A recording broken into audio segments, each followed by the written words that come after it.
ازيكم عاملين ايه؟ يا رب تكونوا بخير. قبل ما نبدأ الفيديو ما تنسوش تصلوا على النبي وتشتركوا في القناة وتفعلوا الجرس وتدوسوا على اللايك. ويلا بينا نشوف فيديو النهاردة. في فيديو النهاردة هنعمل شوربة الخضار بلسان عصفور. حلو جدا، مناسبة قوي للأطفال. كمان كل مكوناتها هتكون متوفرة عندك في البيت، مش هتاخد منك أي وقت، يعني هي أسرع حاجة ممكن تعمليها. تعالوا بقى نشوف المكونات ايه. أول حاجة هنجيب جزرتين و3 حبات من الكوسة وحبة بطاطس وبصلة.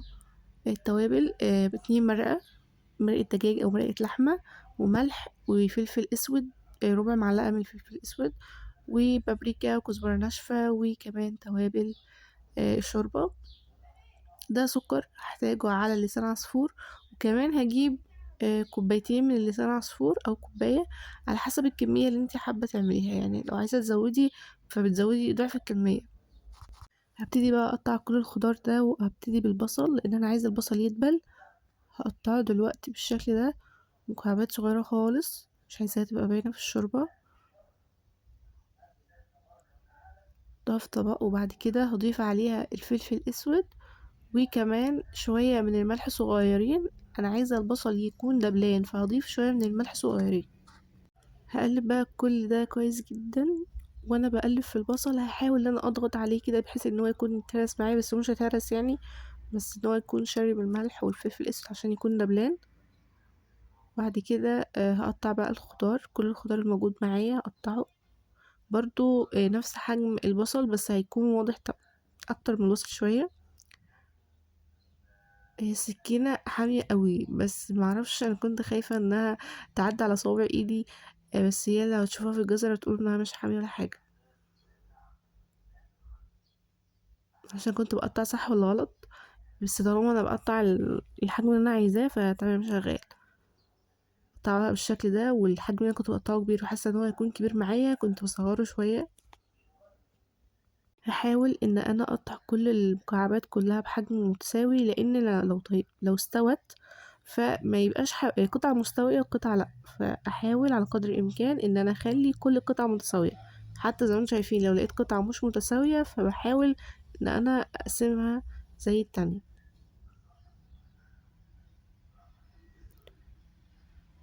انا عملت حبتين كوسة قدامكم، وبعد كده لقيت كمية الكوسة قليلة شوية في الاخر خالص، رحت مقطعة بقى ايه التالتة.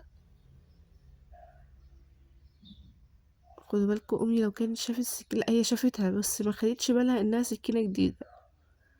هي لو شافتها بقى في الفيديو هتقولي ايه السكينة الجديدة، تعمل بقى مني بطاطس محمرة وكفتة بقى وبانيه. مش عايزة اقول لكم.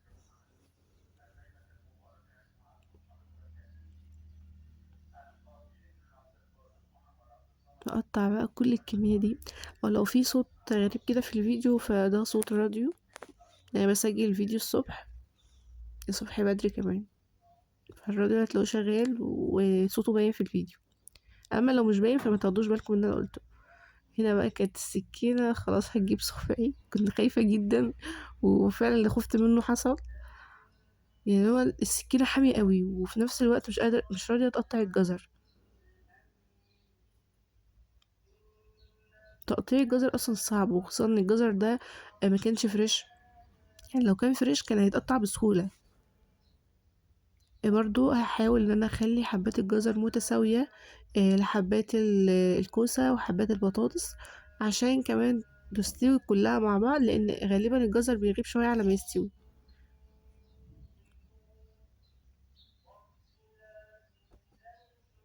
شوربة الخضار انا عملتها ما بين المغرب والعصر، كنت جعانة جدا. حسيت انها هتكون خافة على المعدة، مش هتبقى القولون وكده، فمخدتش مني اي وقت. خصوصا ان انا كمان كنت بصور، فخدت مني وقت تصوير، بس لو انا بعملها بوقت عادي فمش هتاخد منك اي وقت خالص. كمان لو انا عملتها الصبح هتبقى مناسبة جدا برضو. عايزة اقولك ان انا عملتها ما تعبتش القولون ولا تعبت المعدة، خصوصا ان انا بشتكي من الحاجات دي الفترة دي، فربنا يهون يعني. كمان عملتها بالطريقة اللي خالي عملها.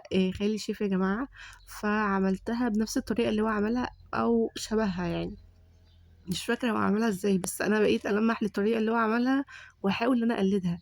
بس الحمد لله ان طلعت نفس الطعم، وكمان نفس التكات اللي هو قال لي عليها عملتها، وبجد حلوة أوي. قال لي حُطّي عليها شبت وليمون، شبت أو كزبرة أو بقدونس، وكمان ليمون، هتخلّي طعمها حلو أوي. وفعلًا جرّبتها، يعني هي من غير أي حاجة كانت نفس الطعم، ولمّا حطيت عليها كل الإضافات دي بجد حلوة أوي. عايزة أقول لك تسلم يا خالو، ربنا يخلّيك لينا وتفضل أحسن شيف في الدنيا. أكيد هيسمع الفيديو. هاقطّع بقى البطاطس بنفس نفس أحجام المكعبات اللي أنا قطّعت بيها الكوسة والجزر، عشان أنا عايزة كل حاجة تكون متساوية، لإن لمّا تستوي كلّها مع بعض. أنا لحد دلوقتي ما أعرفش طريقة التقطيع بتاعة البطاطس والكوسة والجزر صح والّا لأ، فأنا باقطّع ببركة ربنا، لإن أنا عايزة أقطّعها مكعبات، فطالما وصلت معايا مكعبات في الآخر فخلاص، يعني أنا شايفة إن الطريقة صح. البطاطس كانت سهلة جدًا في التقطيع هي والكوسة ما عدا الجزر، الجزر صعب.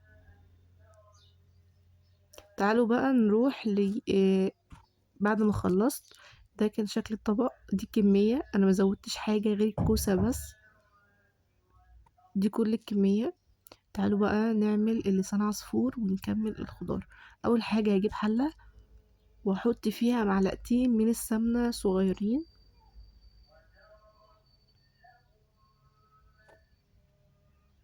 وأتأكد إن السمنة سخنت كويس جدًا. بعد كده هاحط عليها لسان عصفور. أنا هنا كنت اتأخرت شوية على ما حطيت عليه السكر، فعشان كده لوّن معايا بسرعة، يعني كانت كذا حباية كده لوّنت. حُطّي بقى السكر ده لو أنتِ هتقلبيه بسرعة أو باستمرار هيخلّي لونه متوحد معاكِ، اللي هو مش هيبقى الحباية وحباية، زي الشعرية بالضبط. هاتأكد أهم حاجة إن عندي كمية السمنة مش كتيرة، ولو كانت كتيرة هاصفّيها من لسان عصفور كويس جدًا، لإن هنا أنا باعمل شوربة مش باطيّب لسان عصفور. هالاحظ إن عندي كذا حبّاية كده ملونة لون غامق عن اللون ده، ولكن مع التقليب هيبقى كلّه بالشكل اللي أنتم شايفينه ده. هنا كان لونها لسه أصفر، يعني هو الإضاءة اللي مبوظة اللون شوية، يعني هو هنا لسه ما احمرش، فهاضيف عليه البصل اللي أنا قطعته وحطيت عليه فلفل أسود وحاجة صغيرة من الملح، يبدأ بس يدبل، يعني أنا مش عايزاه يحمر ولا عايزة إن هو ياخد لون أكتر. وما تقلقوش هنا لسان عصفور مش هيحمر اكتر، فهزود بقى الخضار ده. يعني انا مش هزود ميه الاول، لا انا هزود الخضار اشوحه بقى مع لسان عصفور كده، وبعد كده اضيف عليه الميه واكيد التوابل. هقلب كل ده في الحله كويس جدا واشوح الخضار كويس قوي، كمان مع لسان عصفور. وباكد على حاجه ان لسان عصفور لونه مش هيتغير طول ما الخضار موجود معاه في الحله. أول ما يدبل معايا الخضار هو كده البصل دبلان، فأول ما الكوسة والجزر يدبلوا معايا والبطاطس هاضيف عليها المَيّة. الحلة دي هتكون على نار هادية جدًا، لإن أنا باسيبها وبارجع أقلبها كل شوية، والتقليب هيكون بالراحة. مش عايزة اللسان عصفور يلزق في الحلة ولا الخضار، فباخليها على نار هادية جدًا. هاقلب بقى كويس أوي، والتقليب هيكون بالراحة خالص ومستمر لحد ما الخضار يكون دبلان معايا. هاضيف بقى كل التوابل دي مع بعضها ما عدا المرقة. المرقة لو انتِ هتضيفي مَيّة سخنة فبتدوبي المرقة في المَيّة السخنة، لو مش هتضيفيها في مَيّة سخنة فبتكوني حولتيها من مكعب لبودر. هادّي الخضار ده تقليبة كويس أوي مع التوابل اللي أنا حطيتها وباقي الملح. وطبعًا لو انتِ حاسة إنها طعمها لسه محتاج ملح فانتِ هتضيفي ملح. حوّلت بقى المرقة بودر زي ما انتم شايفينها، وهقلب بقى كل الكلام ده مع بعضه كويس. هو اصلا مع التقليب هتحسوا ان الخضار خلاص بقى دبلان، فببدأ ان انا هضيف مية على حسب كمية الخضار الموجود عندك. يعني دي كانت حوالي كوبايتين وضفت كوباية ونص كمان. هي مش هتاخد وقت خالص انها تستوي، هي مجرد ما يتحط عليها ميه فهعلي النار بقى خلاص، وهتبدأ تغلي معايا حوالي غلوتين 3 كده فيكون كده استوى. بس اهم حاجة اتأكد ان الجزر استوى، لان ده اكتر حاجة هتأخر معاكي في الطياب. لو احنا بقى عايزين نستغنى عن لسان عصفور فبنشوح الخضار بس لوحده مع السمنة والتوابل كمان، وبنضيف عليه ميه وبيكون كده جاهز. أغطّي بقى عليها تغلي، وبعد كده ده الطبق النهائي اللي أنا عملته، بجد حلو أوي. جِبت كمان البقدونس أو الكزبرة، أنا مش عارفة الفرق بينهم، ما كانش متوفّر شبت، ممكن تقطّعوها قطع كده وتقلّبوا الطبق كلّه مع بعضه، بيبقى حلو أوي. كمان الليمون بيدّي طعم حلو جدًا، وبيدّي نكهة حلوة أوي للشوربة. جرّبوا بقى الطبق ده، وكمان التركاية اللي خالو قال لي عليها هتعجبكم جدًا، جدًا، جدًا. متنسوش بقى تشيروا الفيديو في كل مكان عشان يوصل لأكبر عدد من الناس وتجرّب الشوربة دي بالطريقة دي. أكيد في ناس كتير أوي عارفة الطريقة دي، ولكن اللي أنا شُفته إن هُم بيشوّحوا الخضار مع بيحطّوا الخضار مع المَيّة مش مع لسان عصفور. فالطبق ده هيعجبكم جدًا، مناسب جدًا، جدًا للأطفال، وكمان مناسب للأعمار كلّها، وكمان في الفطار، وكمان بيكون عشا خفيف كده، مش بيتعب المعدة ولا القولون، وخفيف جدًا. أتمنى تجرّبوه وقولوا لي رأيكم تحت في الكومنتات، ولو عايزينّي أجرّب حاجة جديدة قولوا لي أعملها. هاحاول بقدر الإمكان إن أنا أنزّل لكم فيديوهات، هو مش يوميًا ولكن فيديو كده كل أسبوع، عشان الفترة اللي جاية دي فترة امتحانات، فادعوا لي أعدّي الفترة دي على خير، وإن شاء الله في الأجازة ننزّل كل يوم فيديو مع بعض. ما تنسوش بقى اللايك والاشتراك في القناة وتفعلوا الجرس لو لسه ما فعلتوش، وتدوسوا على اللايك وتكتبوا لي كومنت حلو كده وتقولوا لي رأيكم لو أنتم جرّبتوا الطبق ده، وأشوفكم في فيديو جديد في رعاية الله.